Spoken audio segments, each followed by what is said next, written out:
आता या ठिकाणी सर्वांना नमस्कार। नवोदय विद्यालयाची जी प्रवेश परीक्षा आहे ती येत्या शनिवारी आहे आणि या शनिवारी होणाऱ्या परीक्षेसाठी जी उत्तरपत्रिका असते OMR सीट ती कशा पद्धतीने आपण फिल करायची किंवा भरायची ते आपण या व्हिडिओमध्ये पाहणार आहोत। चला तर मग लगेचच आपण या ठिकाणी OMR सीट कशा पद्धतीने फिल करायची ते पाहूया। आता ही जी OMR सीट आहे याच्यामध्ये पहिला जो पृष्ठ आहे या पृष्ठावर दोन पृष्ठ असतात, त्यातील पहिल्या पृष्ठावरती आता नीचे दिए गए रिक्त स्थानों को केवल नीले काले बॉल पॉइंट पेन से भरे। म्हणजे आपल्याला या ठिकाणी निळ्या किंवा काळ्या बॉल पेननी त्या ठिकाणी आपल्याला काय करायचं आहे, हा जो फॉर्म आहे म्हणजे ही जी उत्तरपत्रिका आहे ती फिल करायची आहे। आता या ठिकाणी अनुक्रमांक टाकायचा आहे। विद्यार्थ्यांनी आपल्या रिसीटवरती म्हणजेच ऍडमिट कार्डवरती जो नंबर आहे तो नंबर त्या ठिकाणी फिल करायचा आहे। आता आपण या ठिकाणी करूया 21 नंबर फिल करतायचा 21 इंग्रजीमध्ये करा तुम्ही 21 43 329 329 म्हणजे या पद्धतीने आपल्याला तो नंबर आहे आपला रोल नंबर तो काय करायचा आहे व्यवस्थित त्या ठिकाणी काय करायचा आहे फिल करायचा आहे। म्हणजे आपला जो रोल नंबर आहे तो व्यवस्थित पाहून घ्या आणि व्यवस्थित काय करा त्या ठिकाणी भरा। 21 43 329 हा रोल नंबर आपण भरलेला आहे। त्यानंतर आता काही महत्वपूर्ण सूचना आपल्याला दिलेल्या आहेत। पृष्ठ 2 पर उत्तर अंकित करने के लिए अनुदेशन या ठिकाणी आपल्याला instruction for marking on side 2 म्हणजे दुसऱ्या साइड वरती आपल्याला जे मार्किंग करायची आहे ती कशा पद्धतीने करणं गरजेचं आहे त्या संबंधी सूचना दिलेल्या आहेत। आता या ठिकाणी काय सांगितलंय, केवळ नीले काले बॉल पॉइंट पेन से सही गोले को गहरे निशान से भरिए। म्हणजे आपल्याला काय करायचं आहे निळ्या किंवा काळ्या पेनने व्यवस्थित काय करायचं आहे जे गोल आहेत ते गोल गहरे म्हणजे त्या ठिकाणी गडद काय करायचे आहेत गडद करायचे आहेत। कृपया पुरे गोले को गहरे निशान से भरिए। म्हणजे गहरे निशान से काय करायचं आहे आपल्याला ते गोल त्या ठिकाणी भरायचं आहे। प्रत्येक प्रश्न का केवल एक उत्तर सही है, उत्तर केवल एक ही पूरे गोल में गहरा निशान लगाकर दीजिए। जैसा नीचे दिखाया गया है, एक से अधिक गोले पर गहरा निशान लगाने पर उत्तर गलत माना जाएगा। म्हणजे प्रत्येक प्रश्नाचं एकच उत्तर बरोबर आहे आणि आपल्याला एकाच ठिकाणी एकाच याच्यावरती काय करायचं ABCD पैकी एकावरतीच काय करायचं आहे पूर्ण गोल करायचं आहे आणि गोल असं करायचं की ते त्या तो जो गोल आहे त्या गोलच्या बाहेर बी जायला नको किंवा कमी बी नको। म्हणजे सही जी पद्धत आहे म्हणजे एकदम बरोबर असणारी पद्धत या ठिकाणी आपल्याला दिलेली आहे। शेवटी या पद्धतीचे आपल्याला काय करणं गरजेचं आहे गोल करणं गरजेचं आहे। त्यानंतर पुढे आपल्याला सांगितलंय किसी उत्तर के लिए एक बार गोले में निशान लगाने के पश्चात कोई परिवर्तन मान्य नहीं है। म्हणजे एकदा तुम्ही गोल केलं की तुम्हाला परत बदलायचा चान्स नाही। तुम्ही एकदा उत्तर लिहिलं गोल केलं तर तुम्ही परत त्याच्यामध्ये बदल करू शकत नहीं। त्यानंतर उत्तर पत्रिका पर अन्य कोई निशान न लगाए। गलत निशान कोई निशान OMR स्कैनर के द्वारा पढ़ा जा सकता है। OMR पर किसी प्रकार की टेम्परिंग ब्लेड फ्लूइड आदि का प्रयोग वर्जित है। म्हणजे या ठिकाणी आपण ही जी उत्तरपत्रिका आहे त्या उत्तरपत्रिकेवरती कसल्याही प्रकारचं गलत निशान म्हणजे गलत त्या ठिकाणी लिहायचं नाही किंवा त्या ठिकाणी गलत संदेश जाईल अशा पद्धतीचे कसल्याही प्रकारची छेडखानी त्या उत्तरपत्रिकेला आपल्याला करायची नाही। त्यानंतर इस OMR उत्तरपत्रिका पर कच्चा काम करना मना है। या जी उत्तरपत्रिका आहे त्या उत्तरपत्रिकेवर आपल्याला कच्चं काम देखील करायचं नहीं। प्रत्येक प्रश्न का उत्तर उत्तरपत्रिका के में दिए गए क्रमांक के सामने संगत गोले के निशान लगाकर दीजिए। म्हणजे समोर आपल्याला व्यवस्थित बघायचं आहे की जो प्रश्न आहे त्या प्रश्नांच्या समोरच आपण त्याचं उत्तर दिलंय किंवा नाही।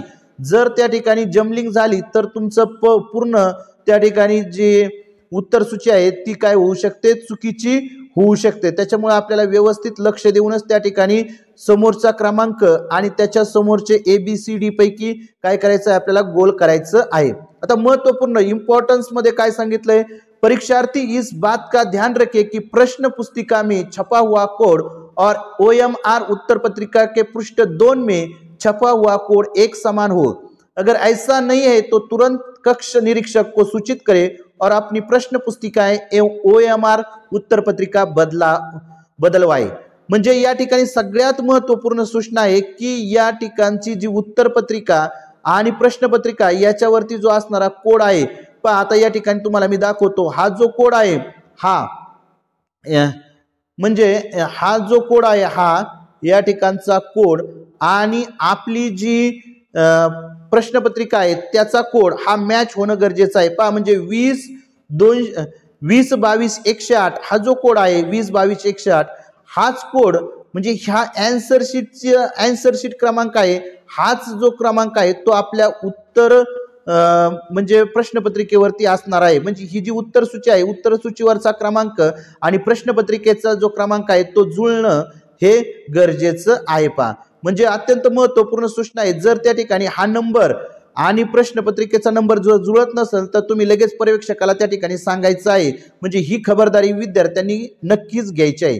त्यानंतर पहा पुढे काय दिलेलं आहे आता, तर आता याच्यामध्ये आपल्याला काय करायचंय, अनुक्रमांक टाकायचा आहे आणि त्यानंतर प्रश्नपुस्तिका क्रमांक टाकायचा आहे आणि ते व्यवस्थित त्या ठिकाणी गोल करायचं आहे। म्हणजे ज्या ठिकाणी आपण समजा रोल नंबर किती टाकला 21 43 329 टाकला तर इथं 21 म्हणजे इथं 2 टाकलाय, मग हा 2 आपल्याला या ठिकाणी काय करायचं आहे, रंगवायचा आहे। इथं 1 टाकला, हा 1 आपल्याला या ठिकाणी काय करायचं आहे, रंगवायचा आहे। म्हणजे अशा पद्धतीने अनुक्रमांक प्रश्नपत्रिका क्रमांक हा व्यवस्थित आपण या ठिकाणी फिल करायचा आहे। त्यानंतर अभ्यर्थी का नाम बडे अक्षरों में या ठिकाणी आपलं नाव लिहायचंय। पहा आता काय असेल, विजय निमसे बरोबर, म्हणजे जे आपलं नाव असेल किंवा साक्षी धराडे या ठिकाणी लिहायचंय। आपल्या पिता का नाम बडे अक्षरों में म्हणजे कॅपिटल लेटर मध्ये आपल्या वडिलाचं नाव लिहायचंय, पहा पांडुरंग निमसे अशा पद्धतीने। आणि यानंतर ह्या पुढे काय सांगितलंय, टू बी फिल्ड बाय इन्व्हिजिलेटर म्हणजे या ठिकाणी जे पर्यवेक्षक येणार आहेत ते पर्यवेक्षक या ठिकाणी भरणार आहेत, त्याच्यामुळे विद्यार्थ्यांनी या भागामध्ये कुठल्याही प्रकारची छेडखानी करायची नाही। हा भाग तुमचे जे पर्यवेक्षक आहेत ते पर्यवेक्षक भरणार आहेत, त्याच्यामुळे याच्यामध्ये काही बदल करायचा किंवा याच्यामध्ये काही भरायचं नाही तुम्ही। त्यानंतर आन्सर शीट आहे, पहा ही आन्सर शीट 80 प्रश्न आहेत, हे 80 प्रश्न आपण काळजीपूर्वक सोडायचे आहेत। एक प्रश्न हा 1.25 मार्कासाठी आहे, जर एक प्रश्न चुकला तर तुमचा 1.25 मार्क त्या ठिकाणी काय होणार आहे, कमी होणार आहे।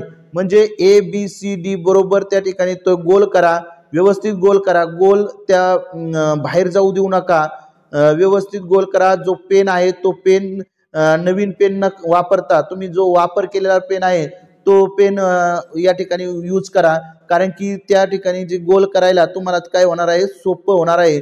त्याच्यामुळे नवीन पेन घेण्याऐवजी ज्याचा तुम्ही वापर केलेला आहे तो पेन त्या ठिकाणी वापरा आणि थोड्याशा जाड निपचा किंवा म्हणजे जाड टोकाचे जर पेन असेल तर तो पेन देखील वापरला तरी तुमचे गोल लवकर होणार आहेत। त्यानंतर खाली आहे पहा सिग्नेचर कॅन्डिडेट रनिंग हॅड म्हणजे या ठिकाणी सिग्नेचर करायची आहे कोणी, तर विद्यार्थ्याची सिग्नेचर या ठिकाणी असणार आहे। त्यानंतर सिग्नेचर ऑफ इन्व्हिजिलेटर म्हणजे या ठिकाणी जे पर्यवेक्षक असणार आहेत ते या ठिकाणी सही करणार आहेत, त्या पर्यवेक्षकांची स्वाक्षरी होईल।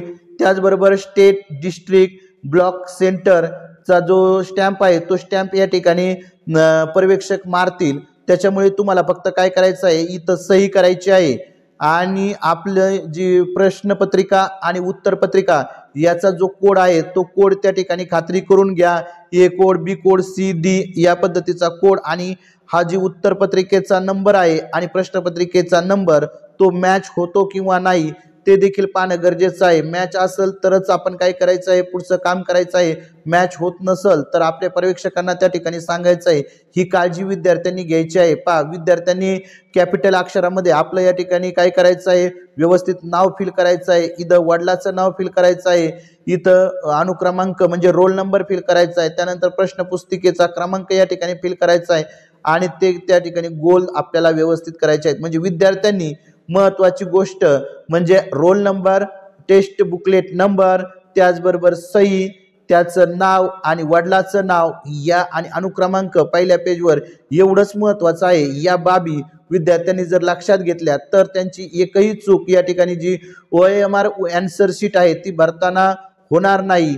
नक्कीच तुम्हाला हा व्हिडिओ आवडला असेल आणि जर हा व्हिडिओ आवडला असेल तर आपला जो चॅनल आहे VPN एज्युकेशनल गुरु या चॅनलला नक्कीच सबस्क्राईब करा। धन्यवाद।